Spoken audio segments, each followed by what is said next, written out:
Homilética e oratória, página 20. Como melhorar a voz? Tá? O pregador deve se esforçar em apresentar para o Senhor o melhor serviço possível. E para que isso aconteça, todos nós devemos aperfeiçoar o uso da nossa voz. Nós devemos entender que a nossa voz é o nosso instrumento de trabalho.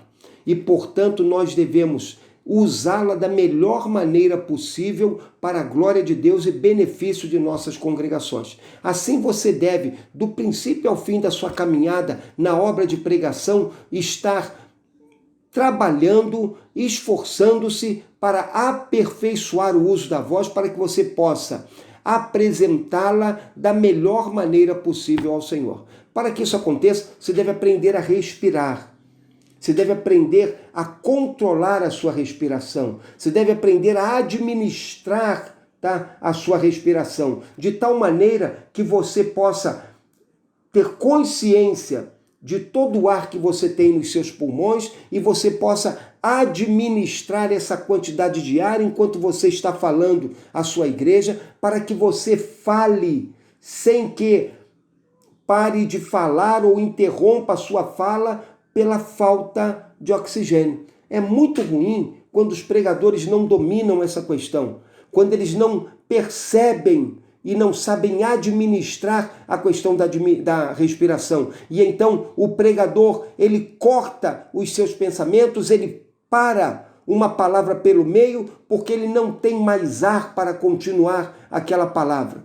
O pregador sábio, ele tem de ter a consciência da quantidade de ar que ele tem nos seus pulmões e ele deve administrar essa quantidade de ar enquanto ele está falando, para que as pessoas compreendam o que ele fala, para que ele possa completar os seus raciocínios, para que ele possa completar as frases que ele começou, para que ele não deixe nenhuma palavra pelo meio do caminho, mas para que as pessoas entendam perfeitamente bem aquilo que ele está falando.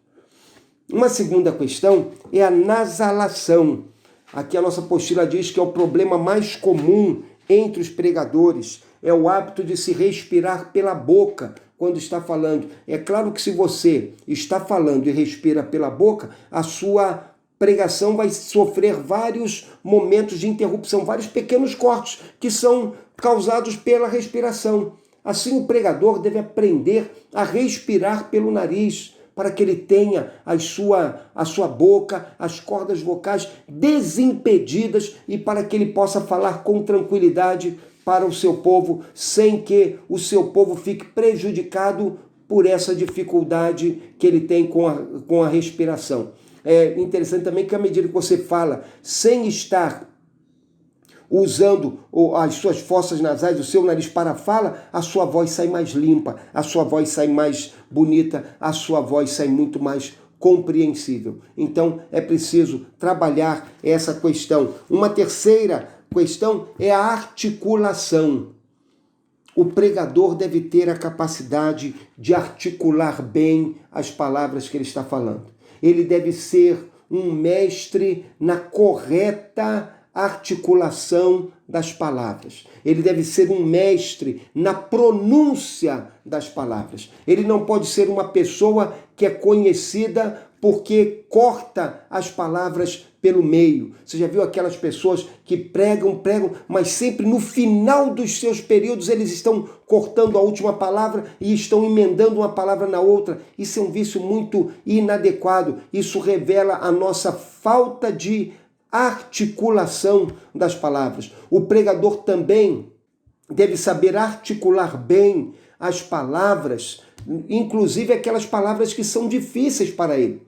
Cada um de nós tem palavras difíceis. Nós devemos trabalhar a questão da articulação, exercitando-nos para que possamos articular bem todas as palavras, inclusive aquelas que são trabalhosas. Justa justiça, justa posição, justificar, algumas vezes é difícil falar todas essas palavras. Então nós devemos treinar-nos para isso. Aqueles famosos trava-língua são exercícios muito interessantes para isso. Porque quando nós usamos esses quebra-língua, nós conseguimos articular melhor aquilo que nós falamos. Então, exercite-se nisso para que você possa pronunciar bem as palavras, para que você dê a cada palavra a pronúncia correta, para que você não esteja cortando nenhuma das suas sílabas, para que você não esteja também sendo traído pelas pequenas armadilhas do português. Você já viu que algumas vezes nós emendamos palavras inadequadas, nós falamos palavras de modo inadequado, então nós temos de tomar cuidado com isso tudo para que a nossa pregação seja a melhor possível. Uma outra questão é a questão da tonalidade. Como nós falamos, você precisa dominar, tá, o seu tom de voz. De novo, aquilo que nós falamos ainda há pouco. Se você puder cantar num coro, num conjunto, vai ser bom. Você vai aprender a sua tonalidade de voz. E será esse o tom que você vai usar no dia a dia, na maior parte, inclusive, da sua mensagem.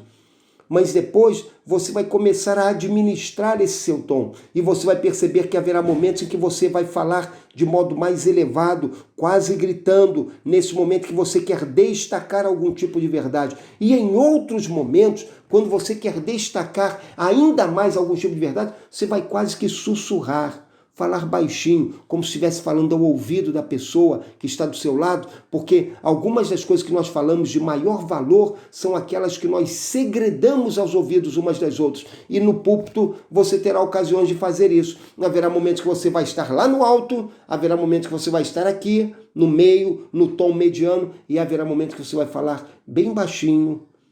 E aí até aqueles que estão voando na mensagem, aqueles que estão pensando em outras coisas, vão voltar os olhos para você, porque se você está falando algo baixinho, eles vão dizer, eu não consigo ouvir, e então isso deve ser importante, e vão prestar atenção na sua palavra. Então, trabalhe bem essa questão da tonalidade, e use também a questão do volume e intensidade. Volume não é grito, volume é controle, volume é altura.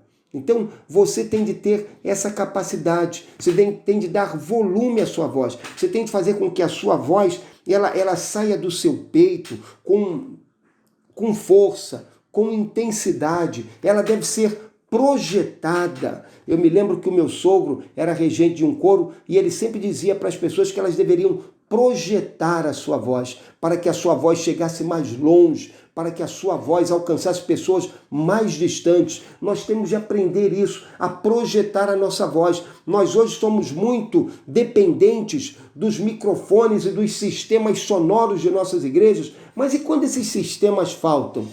Se nós aprendemos a lição de dar volume à nossa voz, de trabalhar num tom adequado, de projetar a nossa voz, de fazer com que ela saia do nosso peito com força e intensidade, quando faltar o microfone, nós continuaremos falando, projetando à distância a nossa voz.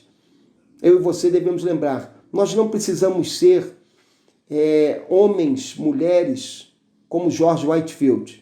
George Whitefield foi um célebre pregador inglês. Ele foi contemporâneo, ele era um pouco mais jovem do que John Wesley. O John Wesley, fundador da igreja metodista. E naquele tempo eles não tinham microfones. Naquele tempo eles não podiam pregar na igreja porque eles falavam de avivamento e a igreja não queria ouvir aquela mensagem. Então a igreja impedia que esses homens pregassem. Sabe o que eles fizeram? Eles começaram a pregar ao ar livre. Eles começaram a pregar fora das igrejas. E é uma coisa fantástica quando você lê a história de George Whitefield, porque no diário dele, ele fazia algumas anotações impressionantes. E ele dizia assim, hoje preguei por 2 horas a uma multidão composta de 20.000 pessoas e todos ouviram a mensagem do Evangelho. E ninguém arredou o pé, mesmo quando uma chuva torrencial caiu sobre o lugar onde estávamos reunidos. E você pense que essa era a maior multidão que ele juntava? Não. No registro do seu diário, existem registros como preguei a 30.000, a 40.000, a 50.000 pessoas. Você imagina o que é isso? Sem microfone, sem nenhum outro auxílio um homem estar pregando de viva voz a 50 mil ouvintes? Isso só era possível, primeiro, é claro, porque o Espírito Santo de Deus estava ali presente, trazendo atenção àqueles corações, mas também porque esse homem, ensinado por Deus e ajudado por Deus, tinha a capacidade de projetar a sua voz, de proferir a sua mensagem com intensidade e força, e as pessoas distantes dele conseguiam ouvir a sua voz e aprender com ele sobre a mensagem do Evangelho. Meu amado, portanto, vamos aprender isso, vamos educar a nossa voz, vamos esforçar-nos por dar volume e intensidade à nossa voz. Vamos esforçar-nos por dominar completamente a nossa voz, usá-la de modo sábio, para a glória de Deus, para o louvor do Senhor, para a edificação dos crentes, para que por nosso intermédio o reino de Deus possa